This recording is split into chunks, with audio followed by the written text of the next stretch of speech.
Olá, bom dia, boa tarde, boa noite, onde quer que você esteja no planeta Terra. Esse daqui é o Cine Clube Passa Mal. Se você bateu aqui por acaso, seja bem-vindo, tá certo? Cine Clube Passa Mal, as pessoas mais, ou melhor, menos gabaritadas para falar de cinema aqui. E hoje, como toda vez, a gente comenta algum filme. O filme escolhido dessa vez foi Interestelar, filme de 2014, né, dirigido por Christopher Nolan, certo? A partir de agora, a gente fez algumas discussões e alguns membros aqui do Cine Clube vão estar colocando suas opiniões, enfim, sobre essa experiência e os debates, assim, o conteúdo mais duvidoso da internet que você pode ver vai ser Flopado. Flopado total, certo? Então é o seguinte, aqui é local, território de spoilers, tá bem? Então, se você não viu o filme, se você tem problemas com spoilers, pare agora, vá ver o filme, tá certo? Depois, se quiser ouvir a nossa opinião duvidosa, até o caroço, pode voltar, seja bem-vindo, que a gente vai te receber com algumas opiniões que faz sentido e outras que não fazem o menor sentido, e não tem problema, e tá tudo Só amadores. bem, tá certo? Só amadores aqui, assim como você provavelmente. Tá? Então é o seguinte, algumas coisas interessantes. Segue a gente lá no Instagram, a gente também tem o Cine Clube Passa Mal, tudo juntinho. Segue nós lá para não flopar também, tá bom? Ou flopa também, não tem problema. Tá? E assim, que mais, gente? Entendeu? E agora E agora não se passa mal.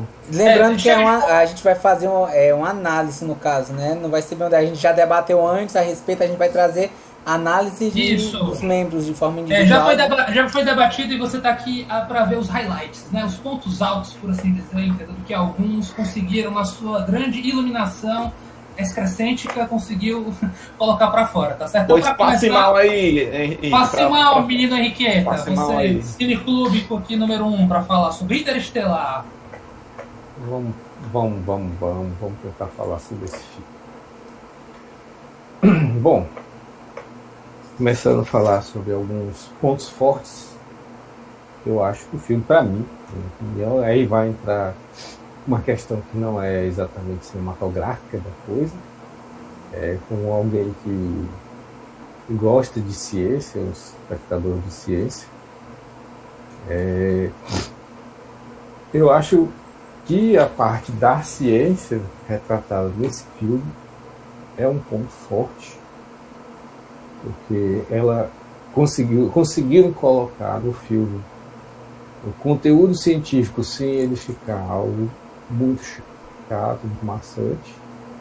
Conseguiram trazer vários conceitos ali para despertar o interesse de alguém que não seja da área, que não conheça. Então, eu acho que é um filme que serve também como divulgação científica, instiga as pessoas a querer conhecer mais alguma coisa. Quem nunca ouviu falar de um buraco negro, vê ali aquela imagem, vê como é que é, cara, que negócio legal e tal, quer dar uma olhada ali, entender um pouquinho mais. Eu acho que é um filme que consegue chamar a pessoa que tem ali algum interesse para buscar um pouquinho mais. Então acho que isso é um ponto forte do filme, para mim, né, como eu estou falando da minha opinião, porque aí já foge um pouco dessa questão do filme em si. Mas mesmo assim ele traz também dentro do filme, que aí já vai trazer o enredo do filme, os dilemas que trazem muitas vezes quando você está no limiar, né, de pesquisas, no limiar de situações que você tem que ali colocar a ética em jogo, dentre a sobrevivência, dentre a continuidade da existência da espécie humana e outras coisas. Então, eu acho que ele traz o drama dessa parte, colocando também esse aspecto que muitas vezes se passa no mundo da ciência, né? Principalmente, acho que é forte a gente perceber isso nas ciências mais voltadas à questão da saúde, biologia, que envolvem questões talvez mais comuns para a gente entender, mas que, no caso lá, ele vai trazer sobre outras questões que estão mais envolvendo as questões da física, da geofísica e outras coisas. A descredibilização da ciência, né, Henrique? Sim, é outro ponto que eu ia falar. Um outro ponto também é que ele traz à baila ali, ele traz naquele filme a discussão sobre não só a descredibilidade da ciência colocada perante questões políticas, por exemplo, é uma questão que é citada lá, mas também a questão da não aceitação, da dificuldade de aceitação, da negação da ciência, dos fatos científicos que ocorrem na nossa sociedade, né? É um ponto que ali é colocado, e que às vezes, em nome do dia a dia, das coisas, ele trata meio poeticamente daquela coisa de vamos olhar só para esse mundo, né? De você olhar só para as coisas do aqui, do agora, das coisas mais imediatas, você sacrificar as coisas do porvir, você sacrificar a pesquisa no sentido do desenvolvimento humano, daquela coisa que eu vou atrás de saber, mesmo sem saber se isso vai dar em nada, né? Mas a jornada, a busca do conhecimento nos leva a outros conhecimentos, e cada erro nos acrescenta o conhecimento de entender como certas coisas não ocorrem, né? Então ele traz essa... A viagem espacial é muito isso, né, Henrique? Essa coisa de... totalmente, né? Você viaja para outros patamares, né? Para outros lugares, né? Outras mesmo que você não viaje... A própria ressonância, né? Lugares, a ressonância magnética, ele falou, ó, graças ao estudo, né, na corrida espacial, foi inventada a ressonância magnética. Cara, que se tivesse utilizado antes, uma questão de alimentos, ele teria salvado a minha esposa, né? Ele falou isso. Alimentos, questão de eficiência de telecomunicações, GPS. E é uma frasezinha perfeita, cara, para esse filme, né? Nosso caro amigo Buzz, né? Ao infinito e além. Então, ele traz um dilema que nessa fronteira espacial é algo muito, muito vivo, né? Porque você está lidando com muita coisa que a gente ainda não conhece, que a gente ainda não entende, né? E que está sujeito por isso está sujeito a muitos erros, porque tem muitas variáveis ali, né? E mesmo assim, a gente vai porque... por quê? Porque a gente é louco? Não, porque a gente tem esse espírito como humanidade de buscar o desconhecido, como mesmo colocado no filme, né? De buscar as coisas novas, e de que essa busca das coisas novas nos impulsiona a conhecer, entender e desenvolver novas coisas que vão ser usadas depois para o público geral, né? E o próprio filme coloca isso porque do fruto que é a aventura deles lá, eles conseguem as informações que eles necessitam para poder salvar a humanidade, né?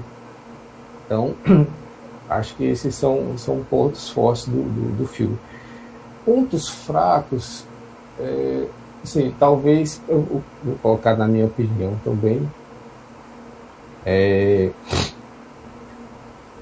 eu acho que talvez mais por fim, um pouco mais da metade do filme, ele começa a entrar num ritmo mais acelerado,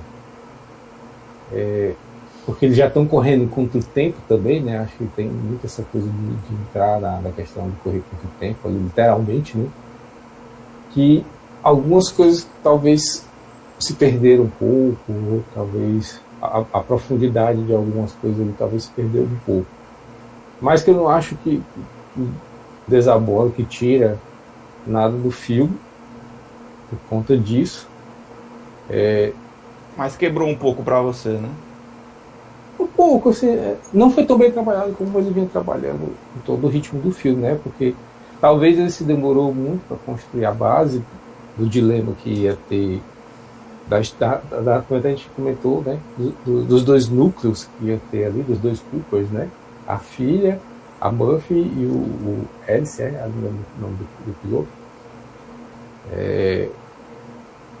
Dessa questão que tinha dois núcleos ali, né? Daqueles que ficaram na Terra e daqueles que saíram em busca da salvação, né? Da salvação da Terra.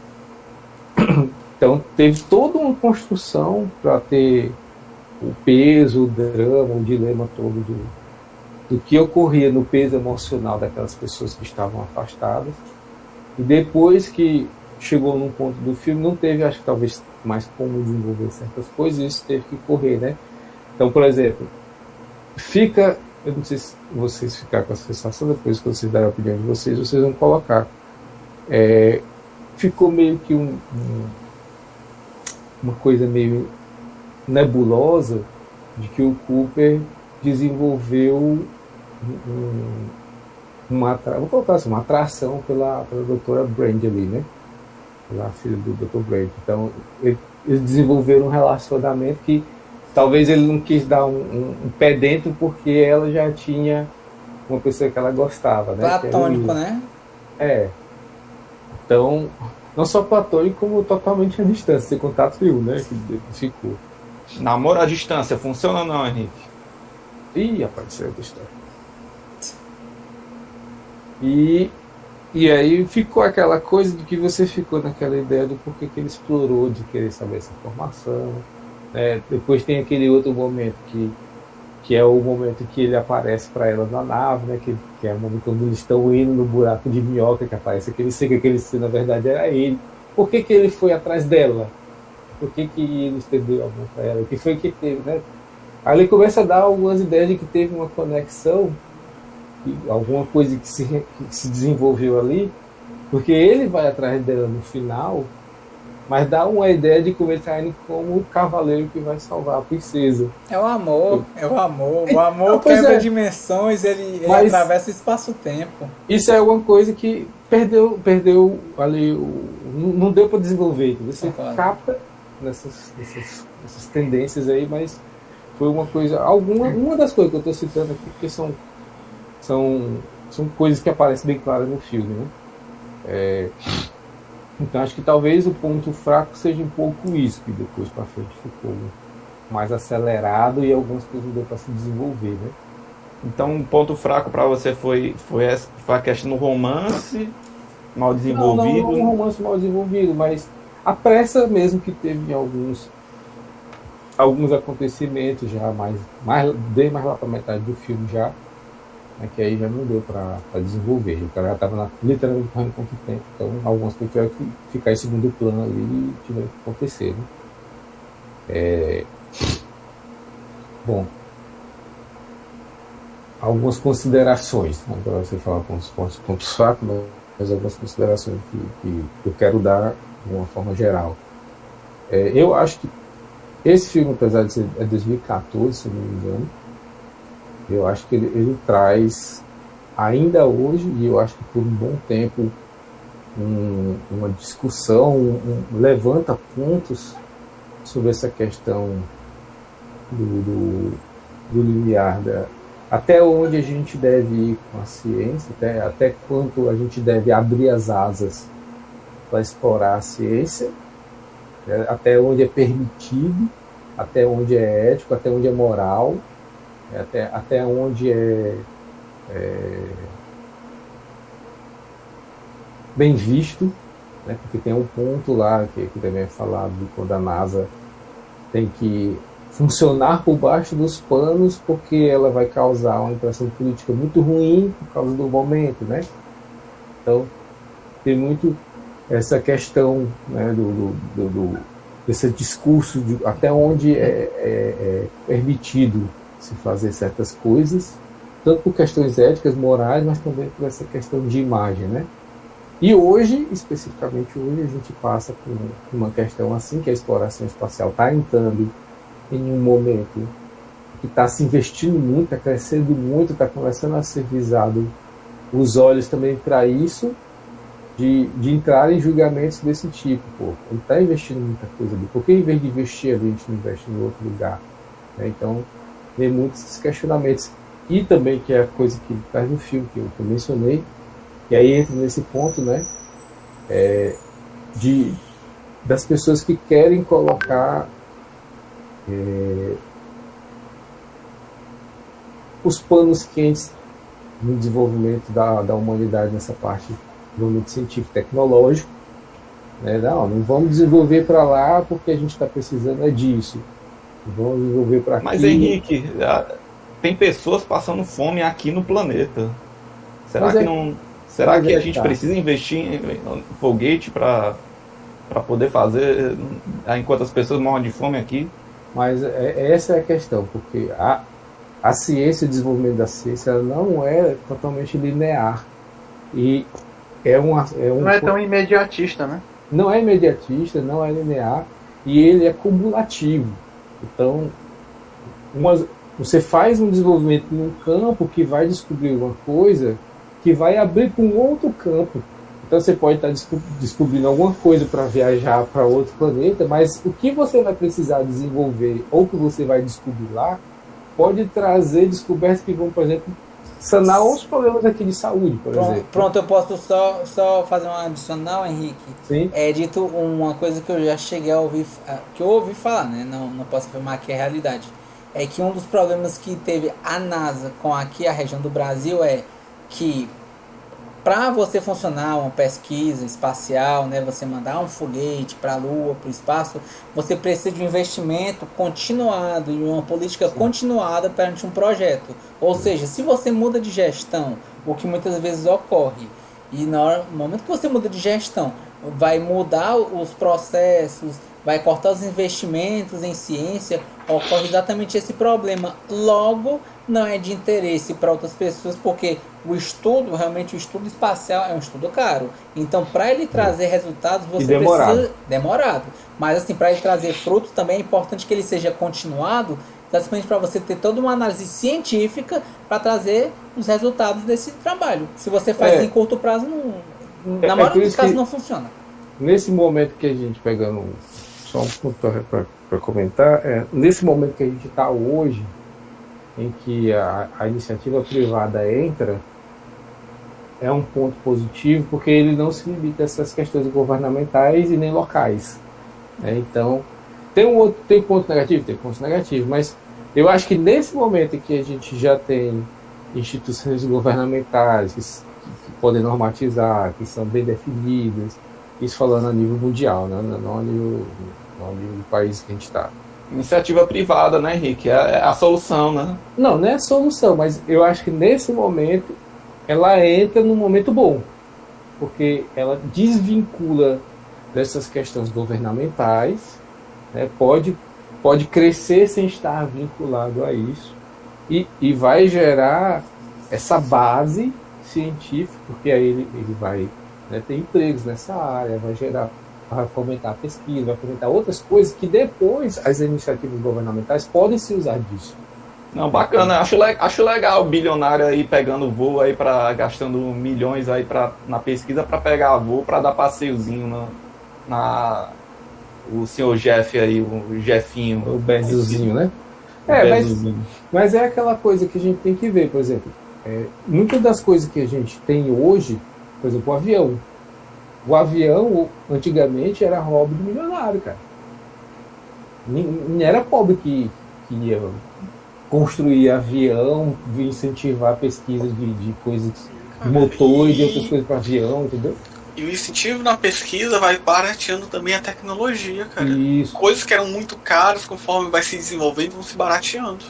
Se o cara quer pagar milhões, hoje ele paga milhões, mas ele está fomentando uma coisa que mais à frente vai reverter para outras pessoas que não têm condição de pagar. Na verdade, até corroborando com o que você disse, Henrique, um dos estudos exatamente do Elon Musk, né, que foi analisado, antigamente, no ponto de vista governamental, há uma grande quantidade de sucata espacial que ocorre, né, perante os equipamentos, porque o foguete nada mais é do que uma explosão controlada para você trabalhar e tentar fazer os cálculos para ele funcionar em órbita. Agora, qual é o problema? Há uma grande quantidade de sucata espacial que é caríssima e muitas vezes você não consegue reverter, né? No caso do Elon Musk, ele estava botando foguetes para que eles conseguissem reverter e com isso poder reutilizar. Isso tem menos lixo espacial, reutilização de equipamentos e menos gastos. Isso é da própria evolução da questão. Você otimiza, né? Exatamente essas questões. Você não tinha como fazer isso antes, você não teria como usar isso antes, porque você precisa de um grande desenvolvimento em IA. Esse contraponto que existe justamente, que eu acho que o filme, apesar de ser 2014, ainda traz uma realidade que a Lula colocou muito presente hoje. Eu acho que hoje talvez faça até mais sentido do que na época que ele trouxe, porque a gente passa por momentos, falando bem possível, né, de negacionismo do mundo, né, que a gente vê em xeque muitas questões em alguns países. Outros, graças a Deus, tem já uma base boa dessa parte de desenvolvimento científico, mas em muitos países se coloca em xeque o desenvolvimento científico nos países, né? Falando no nosso Brasil, então, que teve cortes tremendos aí da pesquisa científica, né? Então, é um momento que traz à baila aí um momento bem crucial. Então, acho que o filme é muito atual nesse sentido, desse diálogo que ele faz, né? Então, a minha consideração principal gira em torno disso. Então, eu vou colocar para mim palavras: emocionante. Eu, como uma pessoa que gosta de Você se emocionou, Henrique? Você tem coração? Não sabia. Não, emocionante em vários sentidos, mas nesse também, mas principalmente na questão de felicidade mesmo, de ficar empolgado por causa dessa questão de astronáutica e outras coisas que é uma coisa que eu gosto, né? Vivo assistir lançamento de foguetes e outras coisas. Então, para mim, é emocionante o filme. Para mim, é um filme tocante, porque ele traz um limiar ali de ética e moral, que tem decisões muito difíceis, e é um filme que eu acho muito divertido, cara. Emocionante, quais são as palavras? Tocante e divertido. Certo. E eu dou um 8,5, cara. Recomenda, Henrique? Recomendo. Recomendo para toda a família. Principalmente se você tiver criancinhas aí, bote para ver, veja que a ciência é boa, incentive as crianças a estudar ciência, a estudar alguma coisa aí para no futuro elas desenvolverem coisas, propagarem coisas do conhecimento, não ficarem como alguns do filme lá que não querem saber das coisas, querem só para a própria barriga e impedir que as coisas vão para frente. Com certeza. Já diria o grande mestre Bilu: busquem conhecimento. Busquem conhecimento! E é aquela coisa, né? Você chega no final, né? Do filme, a criança vai entender muito bem a lei da relatividade, né? Vai ter muito conceito, né? Buraco de minhoca. Mas vai gerar curiosidade. Gente, agradecer aí pela participação do Henrique aí. Valeu, Henrique. Obrigadão aí. Bom, então, eu vou começar logo pelas minhas palavras, tá bom? Sobre o que significou essa experiência para mim, tá? Então eu coloco tempo, humanidade e gravidade, tá? Eu vou explicar. Eu falei assim antes do debate, né, que eu acho que uma das coisas mais belas sobre esse filme é trabalhar conceitos complexos da física, ao mesmo tempo servindo um prato de baião de dois, né? Como vai ter colocado aqui a metáfora. Tentando ser acessível ao grande público. Eu acho isso muito bonito, muito legal. É uma coisa que o Nolan gosta de fazer, inclusive, não só nesse filme, mas nos outros também, trabalhar o conceito de sonho, a elasticidade do sonho, a possibilidade de gerar ação dentro dali, que ideias podem se ter ou não, enfim, a gente viu lá na origem, como ele lida com o sono, lá no Insônia, entendeu? O suspense que ele gera por conta da cessação de você não conseguir, enfim, esse tipo de viagem. Tempo, né? Tempo. Mas principalmente é para lidar com essa questão do tempo, e eu coloquei a humanidade porque é sobre isso, né? Ele colocou de uma maneira que para muitas pessoas é ok dizer que é piegas, soa meio piegas mesmo. Então ele coloca lá em algum momento que no final das contas devemos nos lembrar sobre o amor, sobre esse sentimento complexo chamado amor, que é isso que nos conecta e que nós podemos entender como sendo eminentemente humano, né? Que não se viu em outra espécie ou não em outra raça, mas que isso, assim, inclusive tem fala sobre isso. Olha, cara, quando você morrer e tudo mais, você vai ter a imagem dos seus filhos. É isso que a ciência diz, inclusive. Sabe? Sempre lembrando que nos momentos mais tenebrosos, seja de felicidade, seja de fim, bom, aqueles momentos decisivos são esses laços que foram gerados ao longo de um tempo, esses que vão contar por esses que vão entrar no infinito, para você enquanto humano. Sabe? Porque ele está lidando com leis da natureza completamente incompreensíveis, do qual nós não somos feitos para sobreviver. No entanto, esse filme tenta romantizar e dizer que a gente consegue sim sobreviver. Ele tenta elucidar o espírito humano enquanto exploradores, e isso acho que ficou muito claro na figura, no ímpeto do Cooper, de quem ele é, o que ele representa, e o filme faz questão de dizer, cara, tu não quer ficar aqui, tu é inquieto, né? Tu tem um trivial na bunda, né? Tu não consegue sentar o negócio aí, tu tem que ser mandado pra lá. E ele é colocado de uma maneira, se vocês olharem direitinho, eu achei meio piegas também, porque ele acaba sendo o prometido. A gente acompanha a perspectiva de um viajante no tempo, e no final das contas, a diferença é que a gente acompanha ele na perspectiva dele, mas é sobre se autoconfirmar, uma mensagem para si mesmo. Então, é aquela velha história de como se a gente estivesse trabalhando com viagens no tempo, sabe? Que no final das contas é sobre, cara, a gente só vai ver como você justificou isso que já está acontecendo ou já aconteceu. De uma certa maneira, é isso que o Nolan está apresentando para a gente, só que do jeito dele, né? Ainda trazendo para a gente a emoção do que seria uma viagem espacial com alguns conceitos científicos pé no chão para a nossa realidade, tornando crível. Acho interessante a maneira como ele colocou a ambientação para essa viagem acontecer, os dilemas morais muito importantes que são colocados ali, trazendo a gente, enquanto audiência, para aquele briefing dele, entendeu? Olha, temos que decidir. A gente fica, caramba, meu irmão, o que eu faria lá? Esse cineclube aqui teria papocado no primeiro planeta mesmo, teria ficado nas ondas, aliás, teria nem saído da Terra, viu? Então isso é a realidade. Teria morrido no milharal por negacionistas. Provavelmente iam papocar a gente lá, mandar para fazer algum tipo de lavagem cerebral. Porque o agro é pop, né? O Man sendo chamado de Man, como se fosse filho do homem, né? Ou o próprio homem, por assim dizer, é o que é uma das facetas mais humanas que podem existir. O fato dele ter sido idealizado ali, não sendo apresentado, foi uma sacada muito legal dele, para a gente ver a derrocada final, a grande hipocrisia que ele representa também do pensamento humano.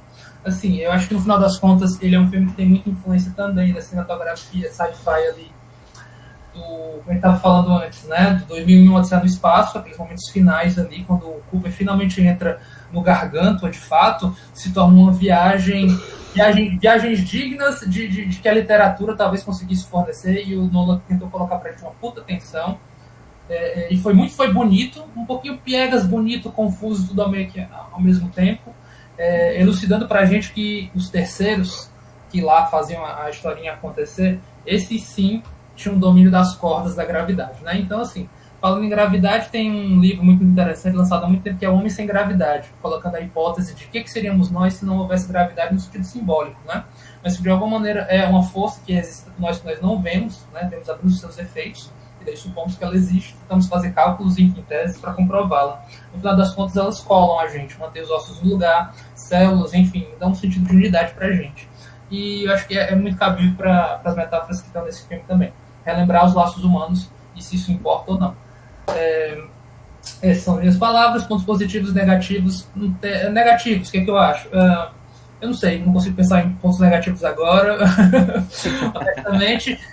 Muito conveniente esse pano. Muito conveniente, eu sou passador de pano. Não sei, cara. Eu acho que foi forçado lá a história da roleta russa. Foi bonito? Foi. Foi forçado? Foi pra dedéu.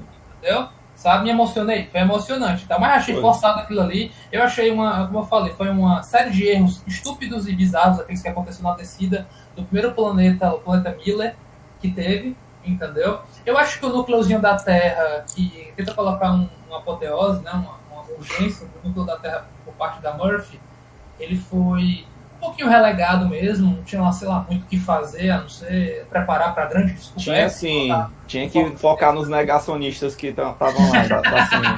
Isso daí vai ser faltou mais tempo. Vai ser um spin-off. Vai ser um spin-off, né, no final das contas.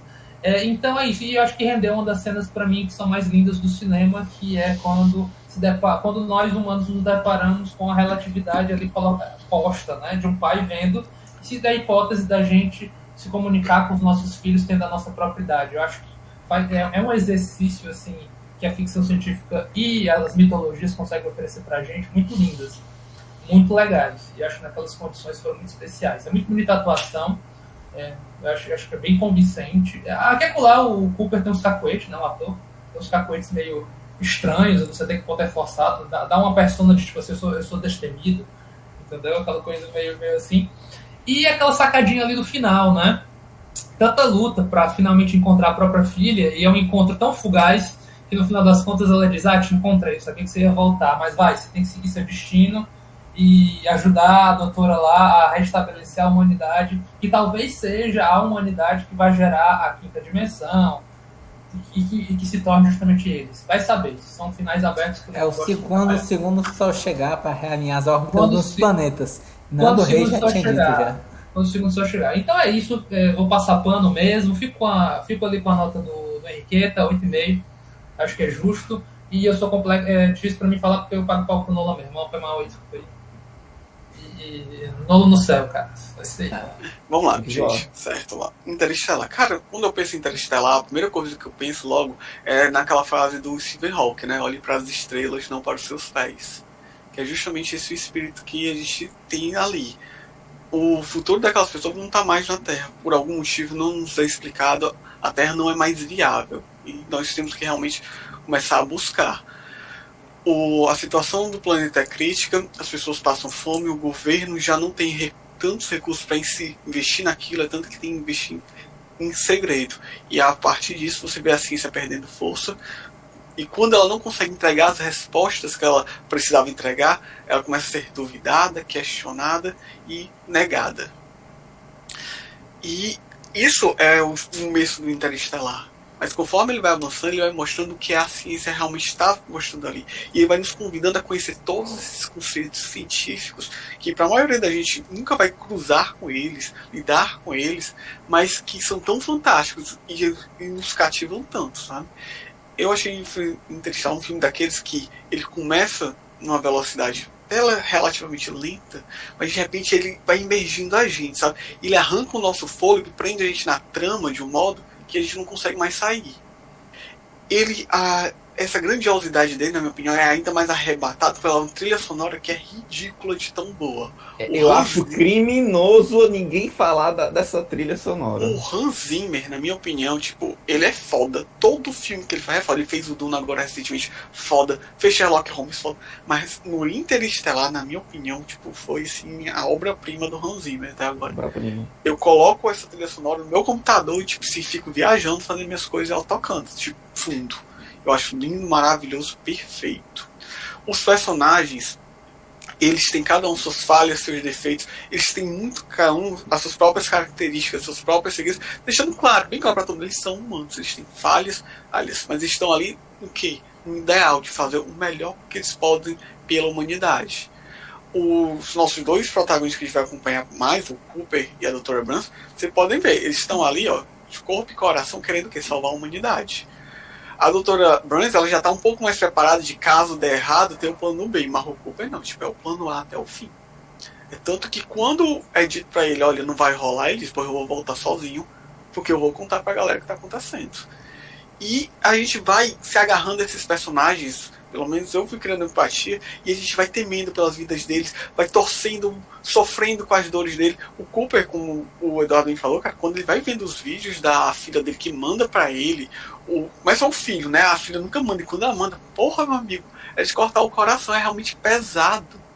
E enquanto a gente vai sendo imergido nessa história, os conceitos físicos estão sendo deglutidos para a gente possa absorvê-los, e a gente, como eu disse, vai pegando o conceito de gravidades, buracos de minhoca, estrelas de fótons, e essa questão da relatividade do tempo frente à gravidade.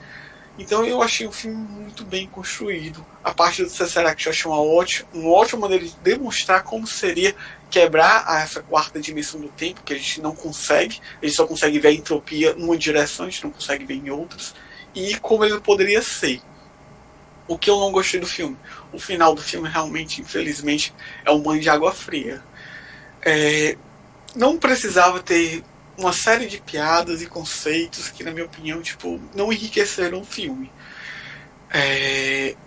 Mas, na minha opinião, esse final ruim não é suficiente para apagar, tipo, assim, o êxito gigantesco que eu achei que ele teve no começo, certo? E durante toda essa jornada, além desses conceitos, a gente também tem que lembrar dos conceitos éticos, morais, pensar sobre o que está acontecendo com o nosso mundo, o mundo que a gente está querendo construir, porque aquele mundo lá pode ser o nosso amanhã. Se a gente não começar a pensar em aquecimento global, derretimento das calotas, carbono na atmosfera. Então, tudo isso é um filme para nos refletir sobre dilemas éticos, sobre escolhas fáceis, o que é fácil de fazer e o que é preciso fazer. Então eu achei um filme realmente muito bom. Do Nolan, dos que eu mais gosto. E pra mim a nota pra ele é 9.5. É quase 10, hein? 9.5. Cara, se não fosse aquele final, cara, era um 10. Minhas palavras para esse filme é emocionante, intenso e relatividade. Poético, viu? Porra! Será que recomenda, hein, Samuel, pra todo mundo? Cara, eu recomendo, cara, com veemência, sabe? Tipo, eu acho que todo mundo devia assistir. E é um filme que eu acho enriquecedor, sabe? Tipo, acho a direção dele Será muito... que eu posso pegar esse meio ponto aí que foi jogado e colocar no meu 10, pra ficar 10,5? Justo. Fique à vontade, você que manda aqui. Caras, então, pra mim, né, eu vi esse filme num momento, assim, não muito auspicioso na minha vida, então, pra mim foi aquela mensagem de realmente ter que deixar algo, abandonar algo, para poder evoluir e seguir adiante. Para mim, essa é a grande mensagem desse filme. A gente ter que aprender a lidar com algumas perdas e seguir adiante, mesmo que sejam dolorosas. E esse filme ele é uma grande batalha, literalmente, contra o tempo, né? Por isso eu consigo entender até essa questão, tanto que o Samuca falou, como o Eduardo falou, elasticidade e tempo, né? Ele começa com aquela cadência mais lenta e a gente vê o desenrolar de muitas coisas de forma bem mais rápida, justamente crendo eu que seria essa de forma proposital, né, da direção e do roteiro. O filme eu acho impecável em todos os momentos. Pontos negativos, essa questão de realmente tentar formar um casal, de deixar isso subentendido, assim, eu achei desnecessário. Eu achei que não contribuiu assim pro filme. Concordo que o final realmente é algo que deixou muito a desejar, mas não estraga de forma nenhuma a experiência de toda a grandiosidade do filme. Todo o trabalho científico por trás do filme, que é inserido nesse filme, é espetacular. Realmente, trilha sonora, realmente é criminosamente não ter lembrado ao longo dessa nossa conversa inteira, porque é lindo, lindo demais eu ouvir toda essa trilha sonora.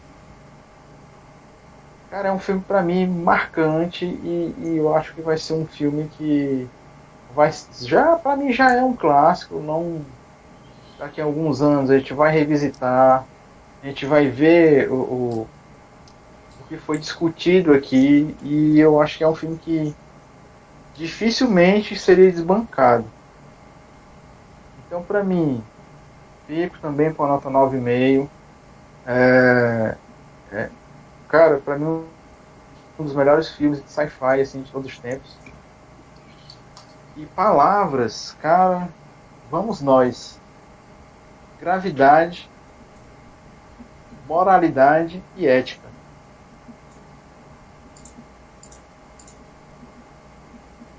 Recomenda, menino Jonathan? Recomendo demais. Super recomendado. Não, agora sim, não é um filme para toda a família, né? É aquele filme que você talvez até colocasse uma criancinha ou duas se você visse algum potencial para assistir, né? Mas eu acho que não é um filme para toda a família, não. É muito cabeça, assim? Eu acho pelas perspectivas que tem o filme, né? Das mensagens que ele quer transmitir. Eu acho que não é um filme assim para todo mundo, não. Tem que ter uma bagagenzinha, né? Tem que ter uma bagagenzinha. De preferência aquela bagagenzinha nerd, pra quem gosta aí de Big Bang Theory. Física experimental, física coaches quânticos, teórico, do tipo. Física quântica também, coach quântico. Tudo a ver, né? Tudo a ver. Interestelar. Antes de começar a falar e fazer meu disclaimer, que eu acho que sempre tem aquele que é o do contra, que faz alguma análise, que é essa sempre válido, né? Enquanto grupo heterogêneo, eu começar dizendo que eu gosto muito das obras do Nolan, certo? Mas eu tenho que dizer que há um ponto inicial a respeito de Interestelar, para mim foi de decepção.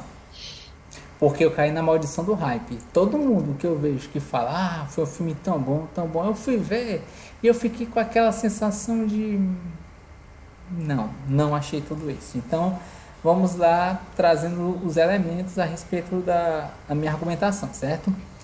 Pontos fortes para mim. Para mim, um ponto forte é a questão da consultoria a respeito dos conceitos de física, certo?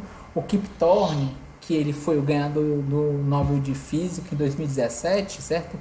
Ele ganhou o Nobel 3 anos depois de ser o consultor desse filme do Interestelar, certo? Então, assim, a questão sobre a supernova, a respeito do buraco de minhoca, né? A questão, acho que é o ponto de nêutron, se não me engano, não é isso? Que ele trabalha a respeito de um espaço pentadimensional. Esse espaço pentadimensional eu já achei meio viajado, certo?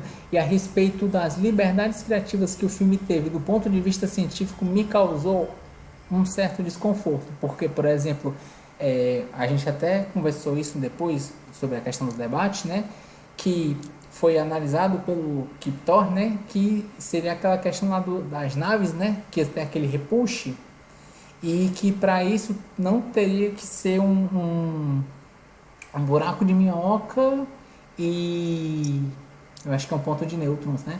E ele falou que não, para isso funcionar do ponto de vista físico seriam 2 buracos negros, eles trabalhando assim, né? E o Nolan falou, não, porque o conceito vai ficar muito complicado, o pessoal não vai conseguir entender, eu preciso desses elementos. E aí ele teve que readaptar esse ponto, porque ele não ia se encaixar do ponto de vista científico. Então, assim, o consultor é muito importante, eu acho uma análise legal, né? Mas existe algum desses pontos que me causou incômodo também, certo? Eu acho que o roteiro, sim, no início e no meio, ele foi bem construído, assim, ele realmente chama a atenção, certo? É um trabalho interessante, é bem atuado, mas aí que entra para mim os pontos fracos, certo? Eu acho que o ponto final, quanto à questão do filme, o espaço pentadimensional, chegando da biblioteca, após ele sair de um buraco negro muito forçado, muito forçado. Mesmo com a máquina que vai pegar e puxar, o conceito é, se você entra no buraco negro, mesmo que você tenha um equipamento espacial, desconsiderando a nave, mas ele usando a própria roupa, você ia ser puxado, visto que ele traga com a luz e você ia morrer, certo? Então, assim, esse é um dos elementos. Um outro elemento que eu acho é exatamente essa questão da biblioteca. Eu achei muito forçado sobre essa questão, que é o fantasma e tudo mais, né? Que essa questão do o amor resolve tudo. Isso é muito romântico, é muito bonito também, certo? Mas como a gente está tratando de uma ficção científica, ele meio que descambou pro clichê romântico, assim, ele não, para mim eu achei legal o início e o meio, porque ele tentou se ater a pontos científicos, não em pontos fantásticos, não é uma fantasia, não é uma coisa sem explicação, entendeu? Então, para mim, me causou um pouco dessa questão do desconforto, certo? Até uma piadinha que eu poderia trazer em cima é que esse filme, assim, tem muitos pontos, assim, para mim, isso é um filme religioso, porque tem uma coisa que você olha assim, é Deus, mamãe, porque é um filme religioso encobertado em análise científica, né, uma máscara de ciência. E a respeito das minhas considerações a respeito desse filme também, né, eu acho que Interestelar, ele tem a impressão digital do Nolan, certo? Que ele é um diretor que ele trabalha em seus filmes, e até onde eu sabia, em todos os seus filmes ele trabalha com esse conceito do tempo, certo? E uma análise que eu tenho a respeito de uma das cenas em específico, que é quando duas cenas em específico, porque ele é o escolhido, né? Ele é o chosen one, ele é o herói da jornada. Ele é o cara que aposentou, mas ele é o melhor, ele é o melhor de todos, que vai precisar estar lá. E aquela cena em que houve uma explosão e ele tem que acoplar enquanto o objeto está em movimento no espaço, aquilo para mim é Velozes e Furiosos no espaço. Se ele tirasse, puxasse sem a máscara, era o Toretto. Que aquilo ali foi uma forçação. Muito causou bom. Causou a ação, causou a tensão, mas ali é Velozes e Furiosos. O cara foi lá, queria acoplar, girar, tava quase passando mal, girando rápido. Foi forçado. Gosto foi de Velozes e Furiosos forçado, também. entendeu? Essa questão lá. E só pra questão de complementar, né? Embora eu realmente gosto dos filmes do Nolan, diferente de outras pessoas que não gostaram de Tenet. Eu gosto de Tenet, certo? Eu gosto de outras obras.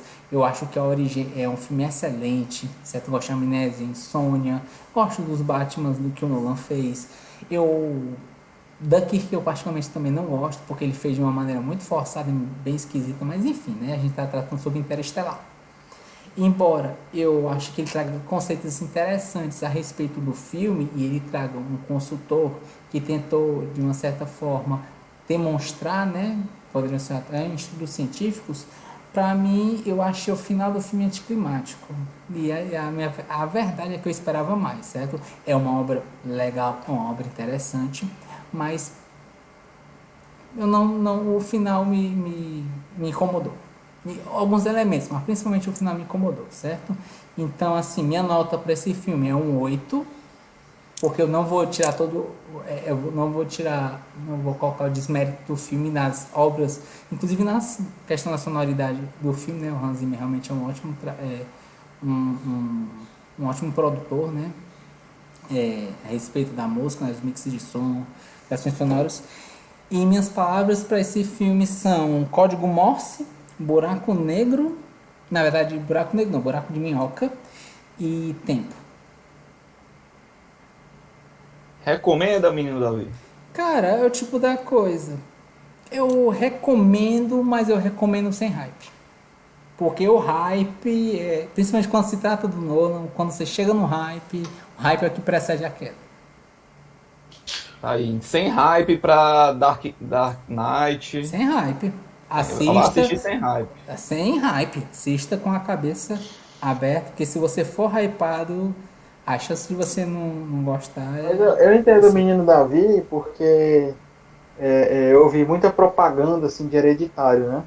Até fiquei sem receio de ver, mas quando eu vi, cara, bem mais do mesmo. Mesmo sentimento de Midsommar. Pô, muito... nada.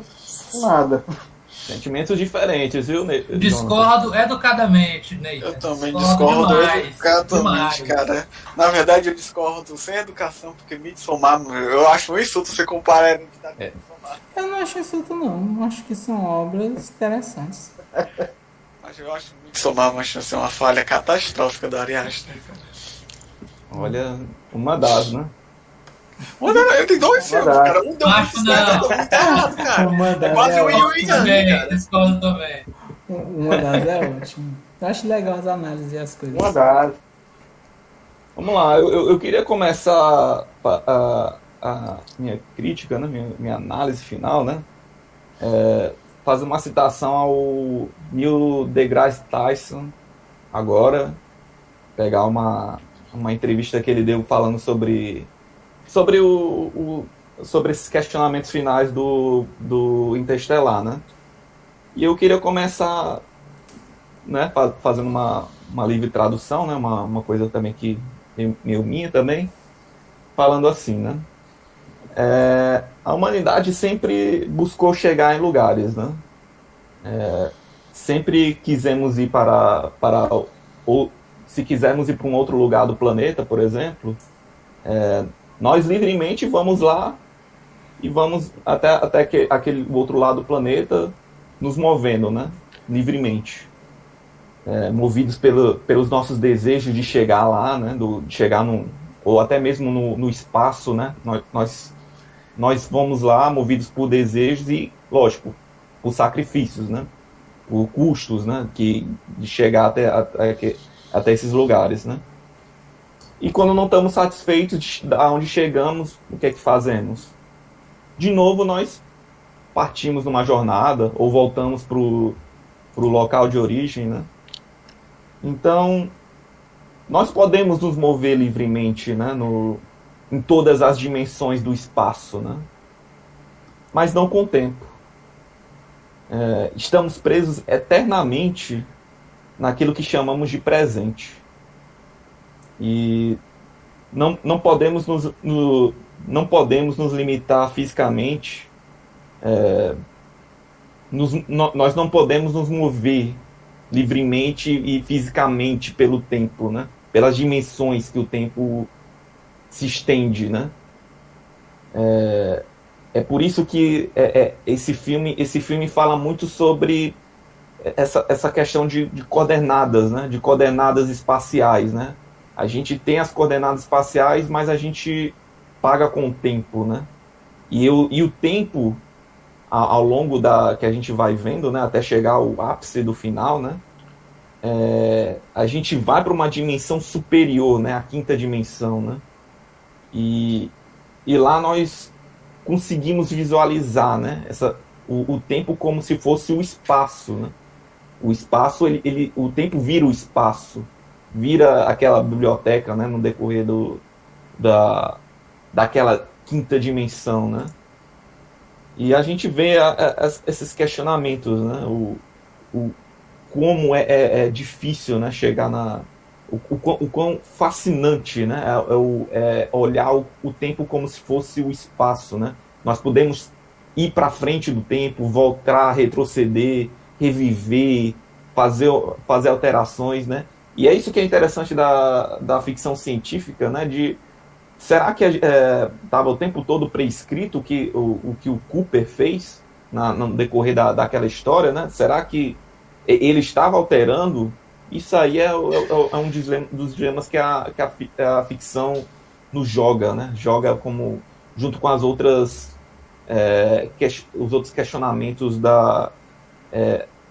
físicos, de autenticidade, né?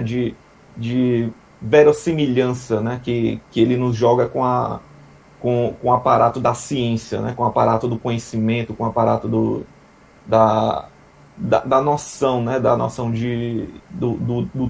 dessa brincadeira do espaço-tempo, espaço-tempo, sem espaço você tem tempo, né? À vontade, né?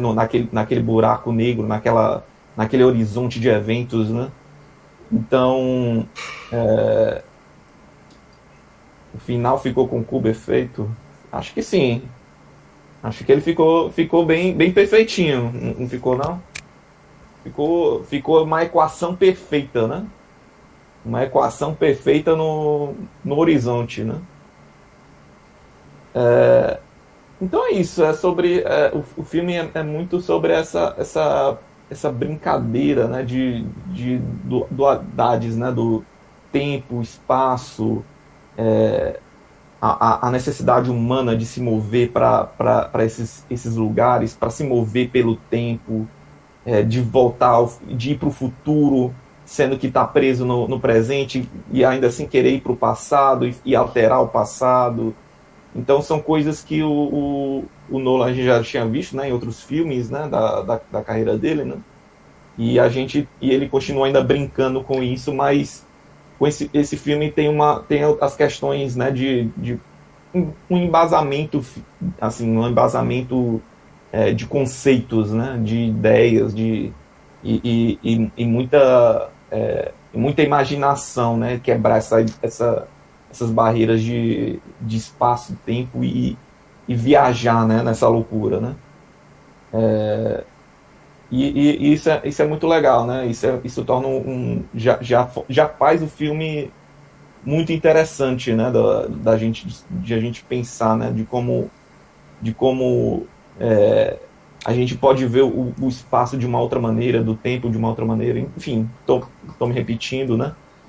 Mas é isso que eu acho muito legal, né? Do Interestelar, né? Sobre o filme, né, tem muitas discussões, né, muitos pontos fortes, né, sobre essa questão da crítica à ciência, né, sobre as questões de sociedade, né. Uma das provocações que até o Neil deGrasse Tyson fez, né, faz sentido o melhor plano da humanidade ser a gente fugir do planeta em vez de da gente resolver o problema no planeta. Então, será que isso faz sentido? Assim, a humanidade vai destruir mesmo o planeta e não tem solução? É mais fácil quebrar a barreira da gravidade, da física convencional, né, da física newtoniana, moderna, quântica, para a gente resolver um problema que está entre nós.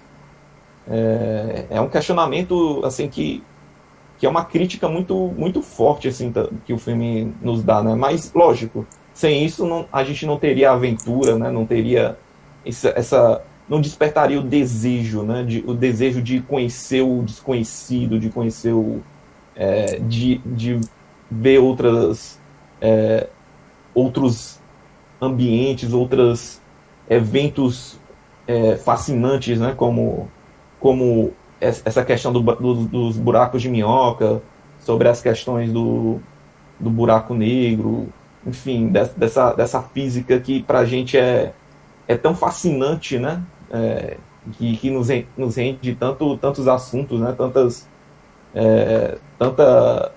Tanta imaginação, né? Que a humanidade, né? já ainda continua, né? Se debruçando com essas quebras de pensamento, né? Então é muito importante também esse lado, né, de gerar essa grande jornada, gerar o desejo das pessoas, né, de gostarem, né, de ciência, né, de gostarem de ir ao desconhecido. A ciência é isso, né? A ciência a gente dar um passo, né, na ciência, é um passo muito pequeno do universo que a gente descobre para ir mais além, né? E aos poucos chegar em cantos que vão além, né, que a humanidade, que ao longo das nossas, né, da própria humanidade, né, não chegou, né? E isso é que é o interessante, né, do filme, de gerar esse desejo, né, de buscar esse conhecimento. Veja como é legal, né, como é interessante você descobrir sobre buracos negros, sobre buracos de minhoca. Veja o quanto a gente ainda pode explorar, quanto a gente pode se fascinar, se maravilhar com tudo isso. Então é um deleite, de entusiasmo, né, a ciência, né? Então não tem como falar desse filme e não ver uma grande homenagem, né, à ciência, e não só como algo divertido, né, mas algo muito sério, né, muito que tem suas responsabilidades, que tem suas problemáticas, que vão levar a questões morais, como a gente já discutiu aqui. Então, são coisas que a gente... o filme está lá para mostrar, né, fazer esses questionamentos, nos levar a essas provocações, né, que estão lá e que foram muito bem colocadas, né? Então, é isso que eu acho que torna o filme muito, muito, muito grande, né? Muito, muito maior do que a própria ideia do conceito de sabe, foi o amor, foi para salvar a humanidade, sabe? Foi uma grande narrativa só de aventura, sabe? Então, só isso já me ganha muita dessa jornada, né? Sobre os pontos fracos, né, lógico, né, a gente vê com o final muito reducionista, né, muito Deus ex machina, né, a gente vê uma resolução de problemas muito, assim, sem muita explicação, tá aí a gente dá uma resolução de qualquer jeito para você, assim, com alguns conceitos, algumas ideias, né? E a gente acaba tendo que aceitar, né? Aceita e e vem o questionamento. Diga, Samuel. Mas eu não acho que o próprio filme em si, o conceito de Deus Ex Machina está intrincado na essência desse filme, porque note, toda a jornada dele se baseia em encontrar um buraco negro que surgiu convenientemente próximo a Saturno, justamente quando eles mais precisavam. Ou seja, realmente existe, todo o filme se baseia nesse Deus Ex Machina, não é só o final, é toda a jornada. Toda a jornada tem um pouquinho de Deus Ex Machina, tem um pouquinho Deus Ex Machina faz parte desse filme.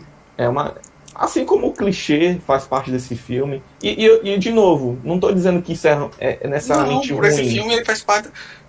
O nome de eu critico um Deus Ex Machina, que, por exemplo, o filme todo tá numa direção, e de repente, do nada, precisa de uma resposta que aparece só ali no final, naquele momento. Nesse, como foi preparado esse auxílio dessas entidades da quinta dimensão, quarta dimensão, sei lá, eu entendi que, tipo, por exemplo, por que o Cooper apareceu ali quando saiu do buraco? Justamente na hora que a estação espacial estava passando, a ponte poder ser resgatado. Porque justamente, quando foram soltar ele do buraco, eles manipularam o tempo para ele sair no lugar certo, na hora certa, sabe? Tipo, eu vejo todo esse filme sendo embalado por essa entidade que a gente não consegue observar, mas eles estavam lá guiando a humanidade para esse caminho. Mas é aquela coisa, né, Samuel? Foi apressado, né? Você não concorda com isso? É o divino. Eu acho que não foi explicado, né? Foi apressado também, né? De certa forma. Foi quase os 10 minutos finais do filme, isso aí, né? É que o filme vai na cara assim. Exatamente. Aí chega no ápice dele e depois ele relaxa. Ele vai numa urgência e aí ele quer entregar pra já acabar, né? Mas eu não tô criticando assim, olha... Não, você só falou se tu não acha que isso faz parte da própria essência do filme. Eu acho que faz parte da essência do filme, e eu acho que e isso não é, de certa forma, 100% ruim, mas dá um dissabor para muita gente, né? Como deu para você, como deu para todo mundo aqui que discutiu sobre o filme, né? Dá um certo, sabe? Faltava alguma coisa que não ficou bem encaixada aqui, né? O Ex Machina, por mim, não me incomodou. O que me incomodou mesmo foi o que aconteceu depois que ele chega na estação. A partir dali, pra mim, que começou ladeira abaixo. Pois é. Mas, enfim, eu achei que... Eu gostei, ainda assim, né, desse conceito, assim, do Ex Machina. Eu gostei dos clichês também. Não é porque tem clichê que sabe, o clichê do casalzinho, do romance, ou do, sabe, ou do salvar a terra, de salvar aquela coisa. Eu achei que ficou bom, assim, no geral. Eu achei que ficou aceitável, mesmo com a narrativa sendo muito, muito incisiva em mostrar evidências, né, mostrar conhecimento, mostrar dar uma contextualização científica, né? Que é isso que eu acho que muita gente se decepciona com o final, porque não tem aquela contextualização científica, porque é aquela coisa do Deus Ex Machina, e assim, a gente aceita, e quem é assim, é aquela coisa, é o céticozinho da história, né? Acaba olhando assim, poxa, isso aqui não ficou legal, né? Mas só que tem a questão do sentimento, tem a questão da própria visão do diretor, de mostrar a humanidade, que a humanidade não é só ciência, não é só conhecimento, não é só, sabe, não é o cerne da humanidade, não é isso, o cerne da humanidade também é a emoção, né, é aquela jornada, né, sabe, que move a gente, né. Então é isso, assim, eu vejo, eu gosto muito da forma como é elaborado, né, a narrativa, assim. Eu amo a trilha sonora. Eu acho que se não tivesse Hans Zimmer nesse filme, o filme já perdia 80% do impacto emocional, assim, daquela cena do tic-tac dele indo pra nave, e a menina falando que pra ficar, sabe, aquela música, aquele órgão, aquele piano, nossa, aquilo ali pra mim é 80% da emoção do filme, fora a atuação, né? Então, eu acho que, assim, trabalho de obra-prima, assim, do Hans Zimmer, assim, Acho emocionante mesmo como ele traz. E é isso, assim, eu queria encerrar a minha análise, né, falando que esse filme, pra mim, né, é um clichêzão, cheio de clichêsões, né, de Deus Ex Machina, essas coisas. Então é um clichêzão, mas também é também uma jornada, né, uma jornada, como eu poderia dizer, é um fascínio, né, pela ciência, né, é uma ode à ciência, né, é um grande, tá faltando a palavra que vê a prestação, né, de homenagem, né, é uma grande, sabe, é um grande crescendo, assim, da ciência, né, então é uma grande ode à ciência, né, e só por isso, né, já para mim a terceira palavra é obra-prima. Para mim é obra-prima do Nolan, e para mim é um filme nota 10. Sem nenhuma... Mesmo com todas as questões, para mim é nota 10. E é sobre isso. Mas eu acho que esse filme vai ser a maior nota 5 que eu já vi. Vai não. É nota 9. Esse teve mais. Chupa Toy Story. Esse é um momento raro aqui no Cineclube, rapaz. Eles estão dando nota 10 com o filme. Não, ele deu outro. Eu me lembro da outra que ele deu. Ele deu acho que foi Rede de Ódio. Ele deu Rede de ódio. Que ele não estivesse zoando, ele parece estar falando sério. Tá. Quais foram as palavras? As palavras são clichêzão, ódio à ciência e obra-prima. Certo. Nota final, nota 9, viu? Ficou bom. É aquele filme que muda o cinema, né? Muda a percepção do cinema. Pra mim, assim. Eu acho esse filme maravilhoso, maravilhoso. E é isso aí, galera. Chegamos ao final de mais um Cineclube. Espero que vocês tenham apreciado aí as opiniões. Ou não, se não apreciaram, infelizmente é isso que nós temos pra hoje, tá bem? Se você teve a paixão de chegar até aqui nessa minutagem, que eu não sei qual que vai ser, vocês vão descobrir aí no dia que for upado aí o vídeo, certo? Então, se você tiver a paixão de chegar até aqui, escrevam aí nos comentários pra gente interagir, continuar essa conversa aí. Hashtag Horizonte de Eventos. Escreva aí, hashtag Horizonte de Eventos. Entendeu? Parece grande, mas não é. Você vai praticamente escrever sem tempo. Pode crer. Você não vai nem perceber. E nos vemos uma hora de Planeta Miller, né? Não se esqueça que estamos todos relativamente, de alguma maneira, entendeu? Ligados. Ligados pelo poder do amor. Inclusive pelo poder do amor. E do ódio também, que faz parte do amor. O ódio é outra face do amor, cara. O ódio, ele é festivo aqui também. Então, falou, pessoal. Porque odiar é preciso. Falou.